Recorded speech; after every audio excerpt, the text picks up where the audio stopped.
sempat latihan sekali sebelum Zoom-nya dimulai, lancar. Nah, kita mulai Zoom, dilihat sama juri, robotnya itu benar-benar nggak mau gerak. Jadi itu kan ada tombolnya untuk start ya. Kita pencet tombol startnya itu dia benar-benar nggak mau gerak gitu. Dan dia kayak mati-mati sendiri gitu loh. Nah, akhirnya Zoom-nya kan selesai. Habis itu kita coba lagi sekali lagi, mau dia. Jadi beneran kayak seakan-akan si robotnya itu malu sama jurinya gitu. Seakan-akan gitu loh. Itu benar-benar kayak gregetan gitu loh waktu ada jurinya itu. Sebenarnya percaya nggak percaya sih. Jadi kita tuh entah kenapa percaya kalau robot itu sebenarnya punya nyawa.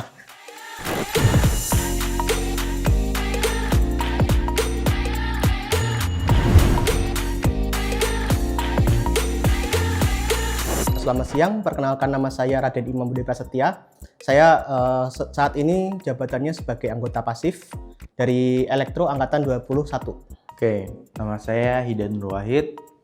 Jabatan saya di robotika yaitu sebagai sekretaris, dan juga saya berasal dari angkatan 2022 Prodi Teknik Elektro. Boleh dijelasin nggak UKM robotika tuh apa sih? UKM robotika kan sebenarnya dari segi nama simpel ya, robotika. Ya, jadi kita ngelakuin semua hal lah berkaitan sama robotika, mulai dari materinya, mulai dari pengelolaannya.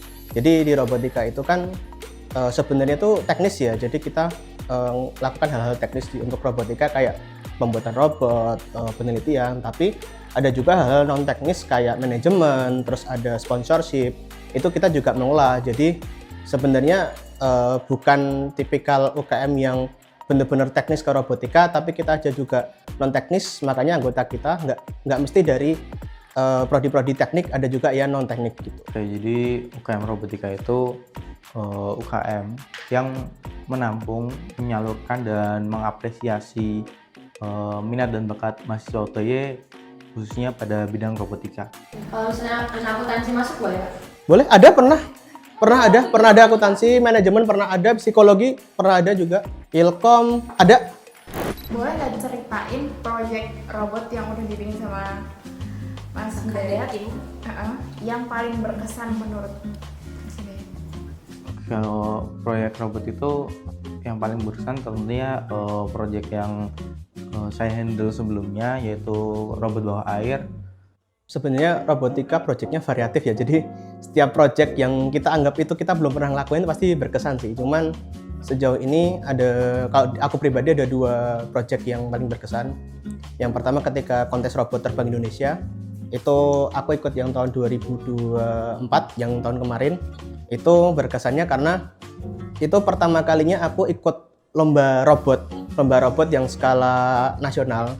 Meskipun pada akhirnya kita nggak lolos seleksi wilayah, tapi berkesannya karena kita di luar dugaan kita ngalamin banyak banget struggle gitu. Kayak H-1 lomba itu tiba-tiba itu kan robotnya bentuknya pesawat, sayapnya itu patah. Jadi beneran malam H-1 itu kita buat ulang sayap dari nol. Jadi kita sampai nggak tidur. Itu jadi berkesannya karena struggle-nya itu banyak. Itu salah satu dari bentuk struggle-nya aja sih, tapi yang struggle-nya yang paling bikin pusing karena H-1 banget gitu.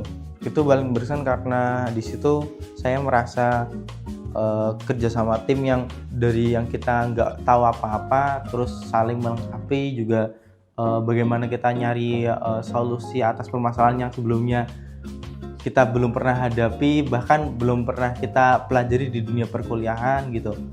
Jadi di situ kerasa banget sih kayak gimana kita harus berusaha nggak boleh ada yang terlihat lemah atau nggak boleh ada yang terlihat nggak bisa dalam bidang tertentu gitu. Kita harus saling melengkapi. Itu proyek pertama atau? Proyek pertamaku. Bentuknya apa tuh? Robot bawah air itu bentuknya robot submersible. Jadi robot itu harus bisa berenang dan bernavigasi di bawah air.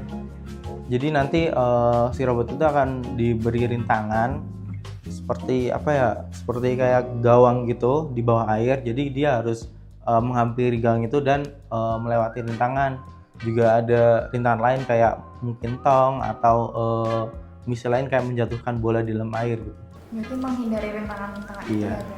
Terus yang Kedua, tugas akhirku ini udah hampir selesai sih, cuman berkesannya karena banyak dosen yang bantu dan kita pakai alat yang notabene itu kan kita ada pakai beberapa komponen yang baru banget rilis. Jadi kalau misalkan anak elektro ataupun informatika gitu, misalkan kalian punya pakai sebuah metode yang baru atau alat yang baru, otomatis di forum-forum itu kan belum banyak dibahas. Jadi kayak bug-bugnya, terus habis itu error-errornya tuh masih baru banget dan belum semua orang di dunia ini ngalamin gitu. Jadi kita benar-benar harus mendalamin lebih dalam lagi supaya kita bisa nge-solve-nya gitu.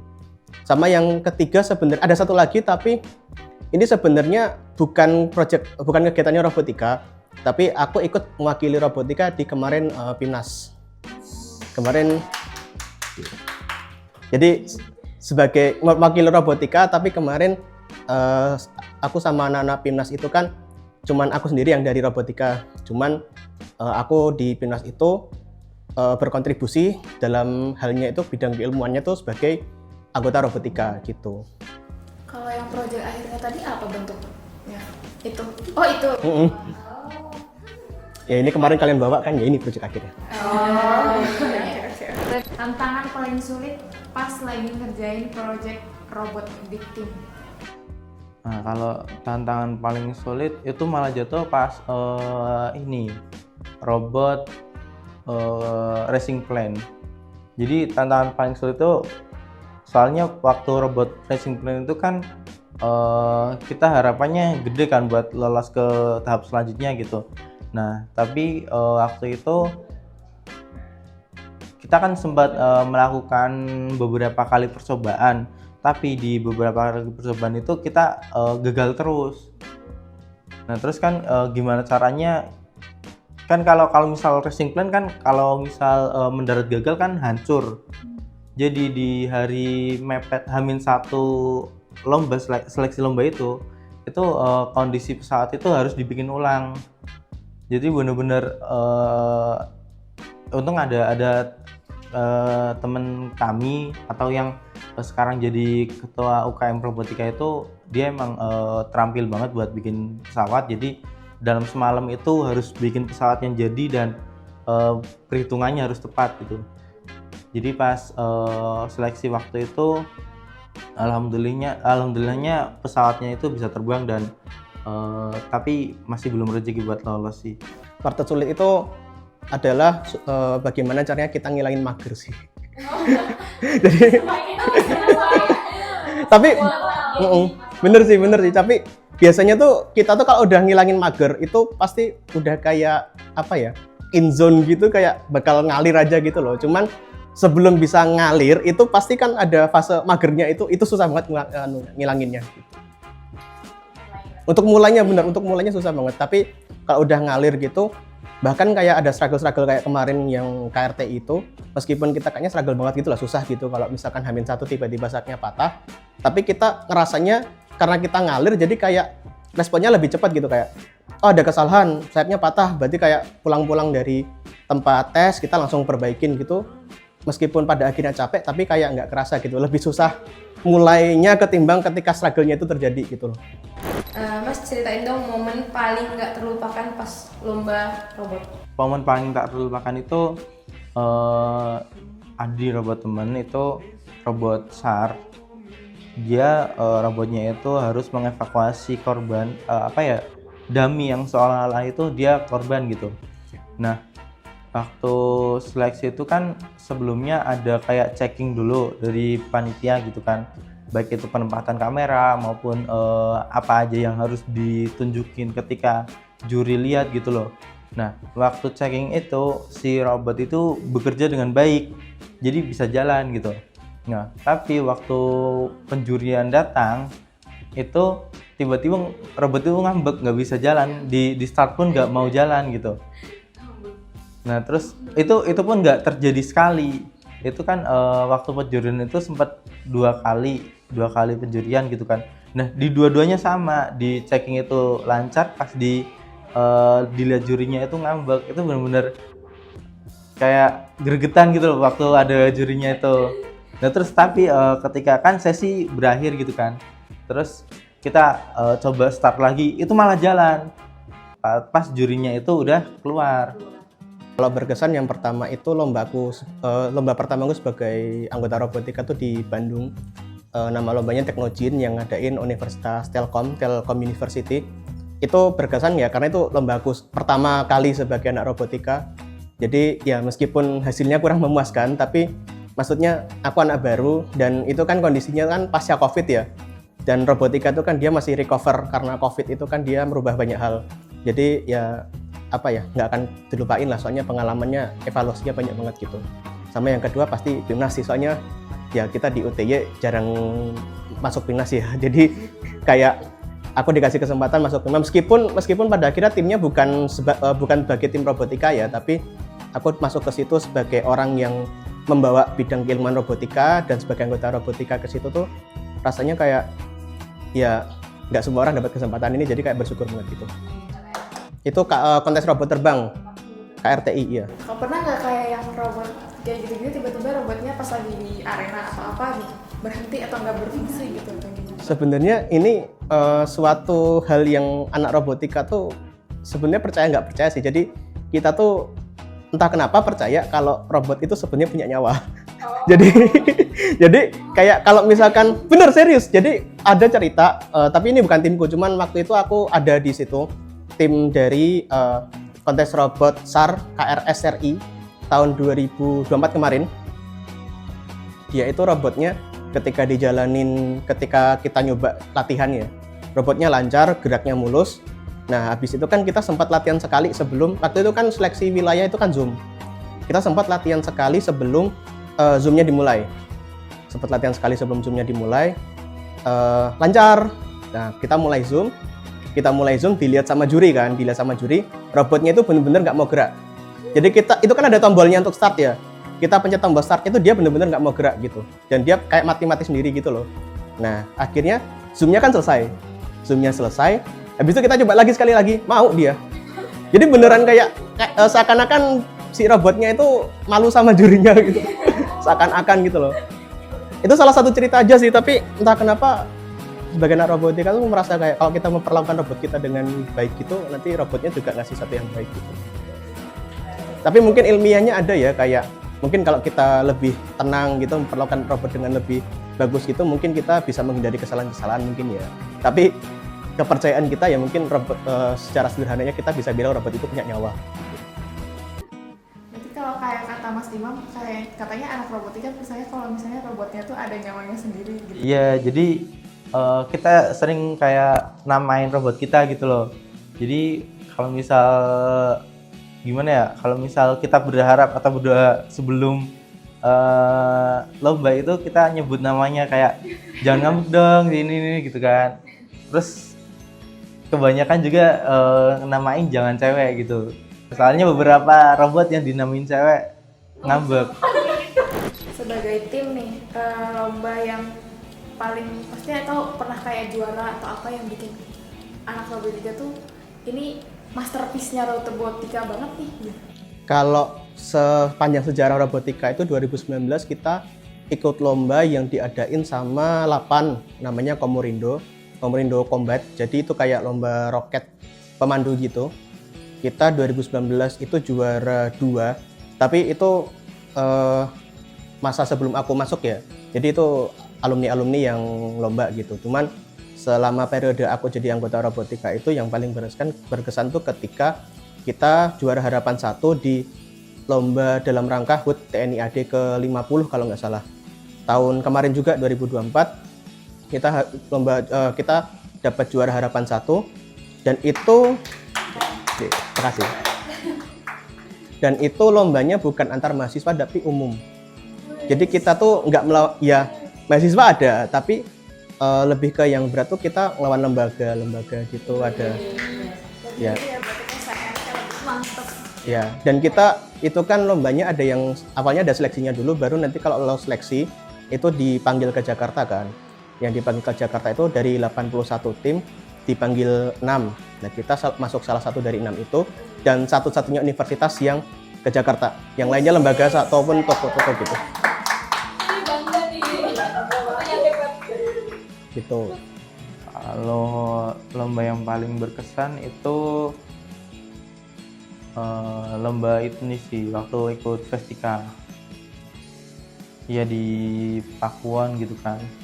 Nah itu kan kita bener-bener tahu dadakan, terus kita disuruh presentasi di depan juga kan, terus ya udah atas bekal apa yang udah kita tahu sebelumnya aja kita omongin di depan gitu. Nah terus bagaimana caranya kita, kan waktu itu sistem penjuriannya kayak banyak kan orang yang suka pada karya itu gitu loh. Jadi ketika ada orang yang kebut kita itu langsung dibaik-baikin gitu loh. Robotnya bisa gini loh gitu. Jadi itu benar-benar persaingan sama robot tim kita sendiri juga di robotika gitu loh. Jadi robotika kan ada 2 robot, itu bersaing juga gitu. Kalau dari tim masnya robotnya apa? Kalau dari aku kemarin bawa yang bawa air. Oh, yang bawa air nih tampil di Pakuwon. Iya, sama SAR kan kemarin. Oh, berarti 2 tim yang maju dari TI. Iya. Kan pas tadi kayak robotnya tiba-tiba mati. Pas lagi lomba gitu. Ini gimana caranya, maksudnya kayak panik kah atau gimana gitu biar kondisinya di situ gitu. Kondisinya si tim robotika itu pas robotnya tiba-tiba nggak hidup. Sebenarnya kalau panik jelas panik ya, siapa yang nggak panik gitu. Cuman itu balik ke masing-masing lagi sih. Kalau aku sendiri pasti ketimbang kita ngabisin waktu buat panik, tapi ketimbang kita ngabisin waktu buat panik ya kita coba dulu apa yang kita bisa coba gitu. Tapi jangan terlalu tertekan, maksudnya kan kalau misalkan kita bergantung banget sama run itu, sama kesempatan lomba itu kan kita takutnya kayak wah ini kalau gagal gimana kan, akhirnya kan muncul pikiran kayak kalau gagal gimana segala macam. Akhirnya kayak itu disingkirin dulu, yang penting fokus pikiran kita itu isinya gimana caranya ini selesai dulu gitu. Kurang lebih kayak gitu. Berarti berusaha biar nggak kelihatan panik. Iya, kurang lebih kayak gitu, berusaha biar nggak kelihatan panik. Soalnya kan kalau kita panik nanti timnya juga ikutan panik gitu, kasihan juga. Nah, jadi buat ngatasinya itu kan kalau misal di tim lomba itu kan kayak ada ketua tim gitu kan. Nah, si ketua tim itu yang paling berperan penting sih, kayak nenangin anggotanya. Biasanya kan kalau misal ngerasain gitu kan udah nyesek banget gitu kan, udah bikin robot berbulan-bulan, terus waktu penjurian malah nggak bisa gitu kan.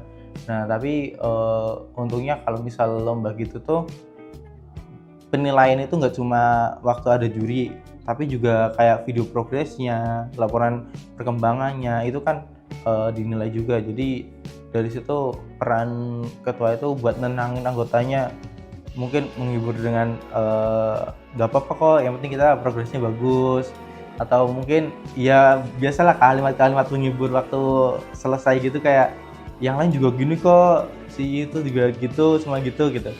Jadi lebih ke peran ketua sih buat nenang. Walaupun sebenarnya ketua juga pastinya lebih nyesek ya. Nah, buat teman-teman yang lain yang dengerin podcast ini nantinya, Mas, apa satu pesan dari pengalaman lomba kalian biar mereka tertarik nih ikut UMKM robotika?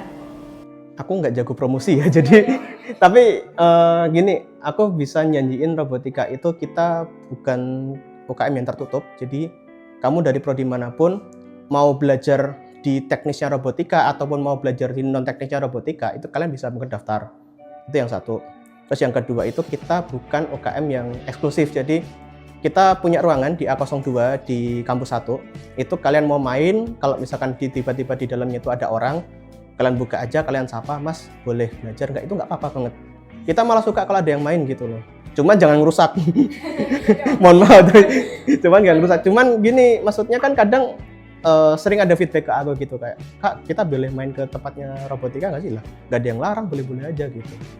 Jadi apa ya, kita jangan dinilai sebagai UKM yang eksklusif lah, kita terbuka sama teman-teman semua. Ya mungkin sebagian besar dari kita orang-orangnya pendiam ya, tapi bukan berarti kita gatekeeping orang lain buat nggak ke robotika gitu. Kita malah justru suka kalau orang-orang lain tuh mau belajar ke robotika, karena belajar dari aku Pimas kemarin, anggotanya kan anggota tim itu kan kebanyakan bukan robotika. Nah, itu kerjasama itu bisa terjadi karena kita tuh dari anggota-anggota tim itu adalah orang-orang yang suka main ke robotika gitu loh. Jadinya mereka ada penelitian, mereka tahu ini bisa dimasukkan dimasukkan ide yang berkaitan sama robotika, akhirnya kita bisa kolaborasi. Jadi akhirnya karena anggota yang non robotika dari berbagai bidang ilmu itu bisa main-main bareng, akhirnya kita bisa buat kolaborasi yang melibatkan berbagai macam cabang ilmu gitu. Kalau mau join robotika itu nggak harus punya pengetahuan lebih, atau mungkin kalau misal mau ikut terus minder, aku belum bisa gini gitu kan. Nah, di robotika itu kita belajar bareng-bareng, kita banyak pelatihan juga. Makanya yang penting kalau mau masuk robotika itu lebih ke niatnya dulu buat masuk gitu. Terus komitmen di dalam UKM juga itu penting sih. Jadi nggak usah minder mau masuk UKM robotika, dan juga masuk UKM robotika juga pastinya menyenangkan. Kalau bisa bikin robot bebas kayak robot impian yang kayak, aduh ini aku pengen banget nih bikin robot ini gitu. Kalau dari Mas? Aku sebenarnya sekarang tuh lagi tertarik sama kendaraan listrik sih. Jadi kan sekarang lagi ngetren ya. Tapi aku tuh suka sama otomotif, terutama balap. Jadi tuh aku pengen banget bisa bikin kayak entah motor, entah mobil listrik yang memang tuh dia spesifikasinya bukan buat, kalau sehari-hari kan biasanya kita mikirkan jarak tempuh, mikirkan efisiensi. Kalau aku mau buat kayak suatu kendaraan listrik yang dia memang buat balap dan tenaganya tuh benar-benar bisa tak maksimalin penuh gitu loh. Soalnya kan sekarang kalau kendaraan listrik itu pada mikirnya kayak, wah nanti jarak tempuhnya jauh atau enggak, wah nanti ngecasnya ribet atau enggak. Tapi aku kayak enggak mau mikirin itu, aku maunya kayak yang penting gimana cara kita bisa masukin tenaga sebanyak-banyaknya gitu loh. Kalau robot impian masih ini sih, mau jadiin robot yang bawa air itu bener-bener itu sesuatu yang future banget gitu loh. Jadi kompleks, di dalamnya ada kayak navigasinya, ada deteksi objeknya, terus juga bagaimana kita menghadapi derau atau rintangan gitu kan. Di bawah air juga kan enggak kayak di darat. Kalau lurus dia lebih gampang, kalau di darat kan lurus tinggal lurus aja gitu loh. Kalau di dalam air kan ada gangguan arus dari samping, juga kita harus nyimbangin posisi agar nggak boleh muncul di permukaan ataupun nggak boleh nyentuh dasar gitu. Jadi itu tantangan banget. Yang terakhir nih, satu kata untuk menggambarkan UKM robotika. Satu kata untuk menggambarkan robotika, UKM robotika keren. Keren sih. Demi Kelas. emang keren. beragam. Beragam. Oke. Jadi bisa dari cabang ilmu mana aja, terus nanti dikolaborasiin di robotika. Itu salah satu bentuk keberagaman, tapi selain itu juga masalahnya beragam. Jadi kita bisa solving, tapi dengan masalah yang beragam itu kita sebisa mungkin bisa solving semua. Oke, mungkin cukup sekian ya kayak ngobrol kali ini. Boleh saya bye dulu ke kamera? Bye dulu ke kamera. Dadah. Bye.